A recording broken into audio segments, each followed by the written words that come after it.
Hi friends, எல்லோருக்கும் வணக்கம். எல்லோரும் எப்படி இருக்கீங்க? நல்லா இருக்கீங்களா? இன்றைக்கி அந்த கதையோட அடுத்த பக்கம் தான் பார்க்க போகிறோம். அதுக்கு முன்னாடி நீங்கள் செய்ய வேண்டிய விஷயம் என்ன அப்படின்னு கேட்டிங்கன்னா, மறக்காமல் நம்ம சேனலை சப்ஸ்கிரைப் பண்ணிக்கோங்க. கீழே இருக்க பெல் பட்டனையும் கிளிக் பண்ணுங்கள். அப்போ தான் நான் போடுற வீடியோஸ் எல்லாமே உங்களுக்கு உடனுக்குடனே நோட்டிஃபிகேஷன்ஸ் வரும். மறக்காமல் சேனலை சப்ஸ்கிரைப் பண்ணிவிட்டு வீடியோ பாருங்கள் ஃப்ரெண்ட்ஸ். வாங்க நம்ம கதை போகலாம்.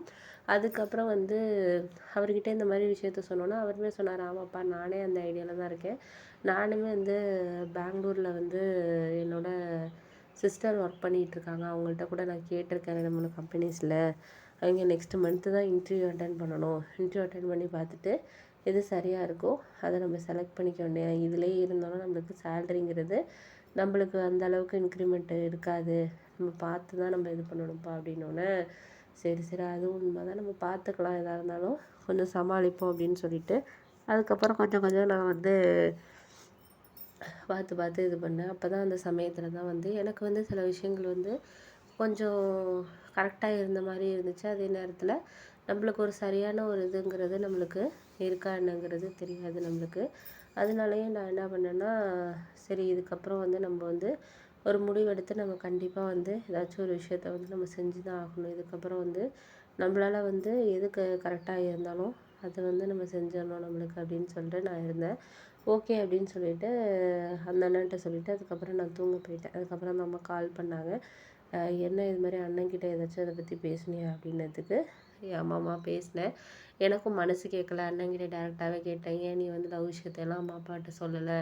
இன்னொருத்தர் சொல்லி அம்மா அப்பாவுக்கு தெரிகிற மாதிரி ஆயிடுச்சு, ஏன் இப்படி பண்ண அப்படின்னு சொல்லி கேட்டதுக்கு அவன் ஒரு சில விஷயங்கள் சொன்னான். அதெல்லாம் கரெக்டாக தான்மா இருந்துச்சு. எனக்கு அவன் சொன்ன விஷயத்தில் நியாயமாக இருந்துச்சு. அப்பாவுக்கு உடம்பு முடியாமல் போனது, அதுக்கப்புறம் அந்த பொண்ணு வீட்லேயுமே சில ப்ராப்ளம்ஸ்லாம் இருந்துச்சாம். அதெல்லாம் பற்றி சொன்னான். அதெல்லாம் நால தான் இந்த விஷயத்த மேரேஜுங்கிறதே ஒரு இதுக்கே கொண்டுட்டு போகிறதுக்கே எங்களுக்கே இதாக இருந்துச்சு அப்படின்னோடனே, சரி அவன்கிட்ட நீ அதை சொன்ன, ஆனால் அவன் சோகமாகவே தான் இருக்கான். நீ போனதுலேருந்து ஒருவேளை நீ கேட்டதுனால அப்படி இருக்கானா என்னன்னு தெரியலப்பா அப்படிங்கிற மாதிரி இருந்தோன்னே, இல்லை அவன் அதனாலே தான் இருக்க மாட்டான், கொஞ்சம் ஒர்க்கு இதனால தான் இருப்பான். நான் அதுக்கப்புறம் அவன்கிட்ட சாரியும் கேட்டுட்டேன்.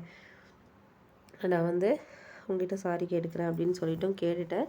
அதனால அதை பற்றிலாம் நீ ஒன்றும் இது பண்ணிக்க கவலைப்பட தேவையில்லம்மா, அதனால எல்லாம் இதாக இருக்க மாட்டாம்மா நீ அப்படின்னு சொல்லிட்டு சொன்னதுக்கு அப்புறம் சரி பார்த்துக்கலாம், அதுக்கப்புறம் எது நடக்குதுங்கிறத நம்ம அடுத்த ஒரு இதில் நம்ம பார்ப்போம்ப்பா அப்படின்னு சொல்லிட்டு சொன்னோன்னே, அப்பா எப்படி இருக்காரு என்னன்னு கேட்டோன்னே, நல்லா இருக்காரு, நல்லா இருக்காரு, ஒன்றும் பிரச்சனை இல்லை, பார்த்துக்கலாம்.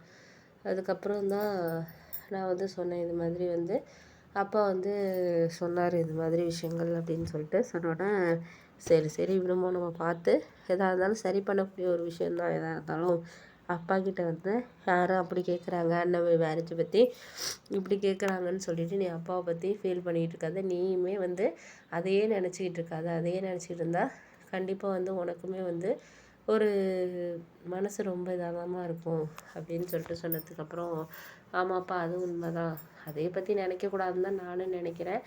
ஏதாச்சும் நம்ம வர்ற சொந்தக்காரவங்களாம் பொண்ணு எப்படி பார்த்தீங்க என்ன அப்படி இப்படின்னு சொல்லிட்டு ஏதாச்சும் நம்மளை பற்றி கேட்குறதுக்கே தான் ஒரு இது ஆளுங்க இருக்கிறாங்களேப்பா அப்படின்னோடனே, விடுமா கேட்டால் கேட்டு போகிறாங்க.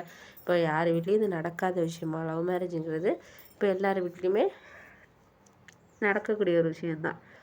அப்படி இருக்கப்போ ஏன் நீ அதை நினச்சிட்டு கவலைப்பட்டுக்கிட்டு இருக்கம்மா அப்படின்னோடனே, சரி சரிப்பா நானும் கவலைப்படக்கூடாதுன்னு நினைக்கிறேன், பார்ப்போம், எதாக இருந்தாலும் சமாளித்து தான் ஆகணும், வேறு வழி இல்லை அப்படின்ட்டு. அதுக்கப்புறம் அம்மா சரிப்பா நீ போய் தூங்கு, மணி ஆகிடுச்சு அப்படின்னாங்க. சரின்ட்டு நானும் தூங்கிட்டு மறுநாள் ஆஃபீஸ் கிளம்புனேன். இப்படியே ஒரு 20 நாள் கிட்ட போணுச்சு. ஒரு 20-25 நாளுக்கு அப்புறம் அதுக்கப்புறம் அண்ணன் இது மாதிரி அவங்க ஆஃபீஸில் ஹையர் பண்ணுறாங்க அப்படின்னு சொல்லிட்டு மெயிலில் அந்த டீட்டெயில்ஸு அப்ளை பண்ணுறதுக்கு லிங்க் எல்லாமே எனக்கு அனுப்பிவிட்டாங்க. அனுப்பிவிட்டு அதுக்கப்புறம் சொன்னார், இது மாதிரி 2-3 டேஸ்க்குள்ளே நீ அப்ளை பண்ணிவிடு, மினிமம் ஒரு 2-3 டேஸ் தான் அவங்க டைம் கொடுப்பாங்க. அதுக்குள்ளே அந்த வெப்சைட்டில் போய்ட்டு நீ அப்ளை பண்ணி உன்னோட இதெல்லாம் நீ எக்ஸ்பீரியன்ஸ் எல்லாமே அதில் ஆட் பண்ணி இது பண்ணிவிடு. ஒரு 1 வீக்கு அப்புறம் இன்டர்வியூ டேட் உனக்கு மெயில் வரும் அப்படின்னோடனே, அதுக்கப்புறம் நீ அட்டன் பண்ணலாம் அப்படின்னு சொல்லிட்டு சொன்னோன்னே, சரி ஓகே அப்படின்னு சொல்லிவிட்டு நானும் அப்ளை பண்ணுறதுக்காக எல்லாமே டீட்டெயில்ஸ் எல்லாமே மறுநாள் ஒர்க் முடிச்சுட்டு எல்லாமே அப்ளை பண்ணேன். அவங்க கம்பெனிஸ்லேயே 2 பிரான்ச்சில் வேக்கன்ட் போட்டிருந்தாங்க. அதனால் சரி அந்த 2 பிரான்ச்சுக்கு நம்ம அப்ளை பண்ணுவோம் அப்படின்னு சொல்லிட்டு 2 பொசிஷனுக்கு வந்து வேக்கன்ட் கேட்டிருந்தாங்க. கிட்டத்தட்ட ஒரு 20, 25 பேர் அந்த டீமில் எடுக்கிறேன் அப்படின்ட்டுருந்தாங்க.